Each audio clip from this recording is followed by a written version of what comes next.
Assalamualaikum warahmatullahi wabarakatuh. Perkenalkan, nama saya Ulida Hasanah dari kelas 4E Ilmu Komunikasi dengan NIM 2002 40 197. Sebelum kita membahas mengenai model-model komunikasi, alangkah baiknya kita mengerti definisi komunikasi itu sendiri. Menurut Bernard Berelson dan Gary A. Steiner pada tahun 1978,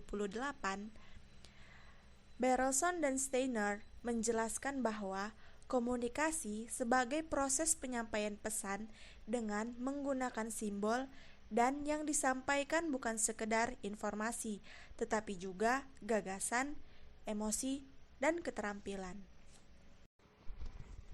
Model-model komunikasi. Menurut Deddy Mulyana, sebagaimana diuraikan dalam bukunya berjudul Ilmu Komunikasi pada tahun 2007, model adalah representasi suatu fenomena baik nyata maupun abstrak dengan menonjolkan unsur-unsur terpenting fenomena komunikasi.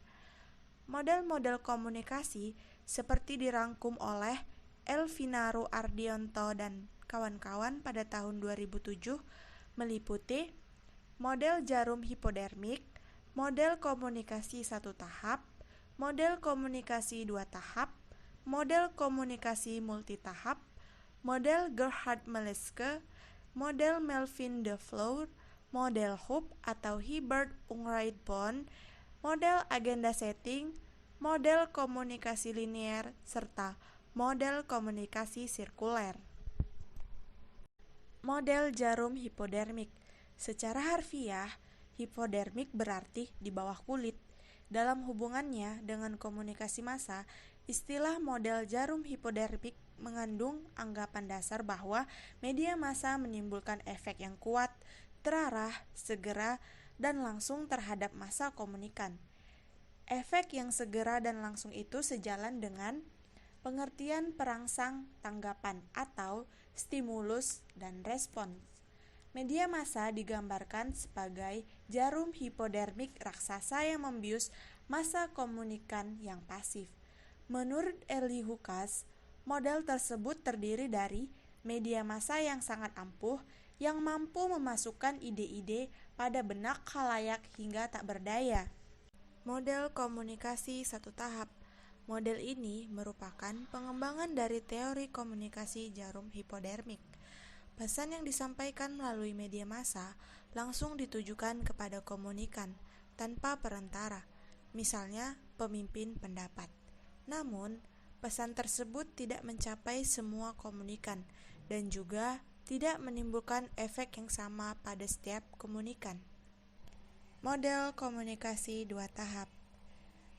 Model komunikasi dua tahap disebut komunikasi dua tahap karena model komunikasi ini dimulai dengan tahap pertama sebagai proses komunikasi massa dan tahap kedua sebagai proses komunikasi antar persona.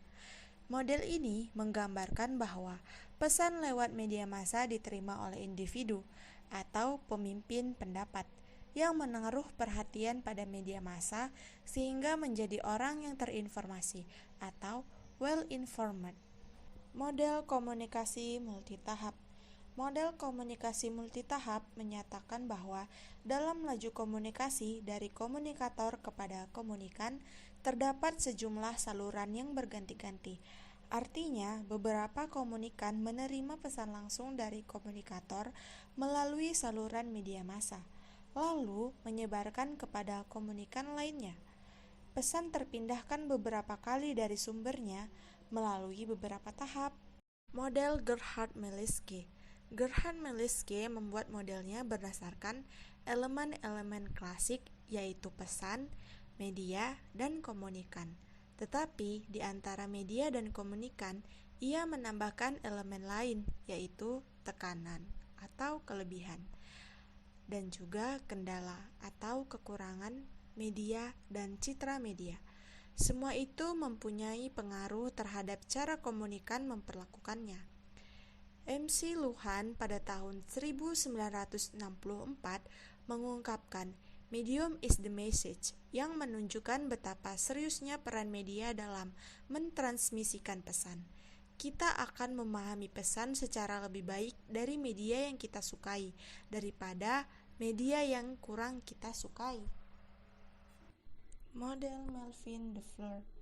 Melvin DeFleur memahami komunikasi dengan paradigma transmitter, message, channel, receiver, destination, feedback, noise. Menurut model Melvin DeFleur, transmitter atau sumber itu sendiri dianggap sebagai sebuah fase penyampaian pesan dalam komunikasi massa. Message adalah gagasan, ide, pikiran, perasaan yang disampaikan transmitter kepada receiver. Channel adalah media yang mengantarkan informasi. Receiver berfungsi sebagai penerima dan decoder informasi. Destination berfungsi menginterpretasi pesan menjadi sebuah makna. Feedback adalah tanggapan yang disampaikan receiver kepada transmitter. Model ini mengemukakan bahwa dalam komunikasi bisa terjadi noise atau gangguan pada semua komponen komunikasi mulai dari transmitter, channel, receiver, maupun destination. Model Hopf atau Hilbert-Ungerleider-Bond. Model Hopf menunjukkan bahwa proses komunikasi massa merupakan proses yang sirkuler, dinamis, dan terus berkembang. Model ini berbentuk lingkaran untuk menunjukkan bahwa komunikasi adalah satu rangkaian aksi dan reaksi. Model agenda setting. Agenda setting adalah pemilihan dan penonjolan isu tertentu yang dilakukan redaktur media massa yang lazim disebut penjaga gawang atau gatekeeper. Media massa memberikan uji kasus tentang isu yang bernilai lebih penting. Agenda setting menekankan adanya hubungan positif antara penilaian yang diberikan media massa pada satu isu dengan perhatian yang diberikan khalayak pada isu tersebut. Dengan kata lain, apa yang diabaikan atau dianggap penting oleh media massa akan diabaikan atau dianggap penting pula oleh masyarakat. Model komunikasi linier. Model linier dikembangkan oleh Claude Shannon dan Warren Weaver pada tahun 1949 atas dasar suatu model mekanis yang pada mulanya dirancang untuk sistem telepon. Model linier ini mengidentifikasikan elemen-elemen utama proses komunikasi, yaitu sumber, pesan, saluran, penerima, dan efek. Karena riset pada waktu itu sangat memperhatikan persuasi dan propaganda, maka model tersebut tampak dengan aliran pengaruh satu arah. Model komunikasi sirkuler.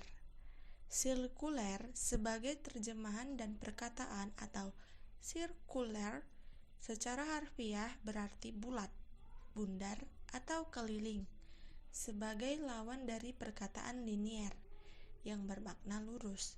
Dalam konteks komunikasi yang dimaksudkan dengan proses secara sirkuler itu adalah terjadi feedback atau umpan balik, yaitu terjadi arus dari komunikan ke komunikator.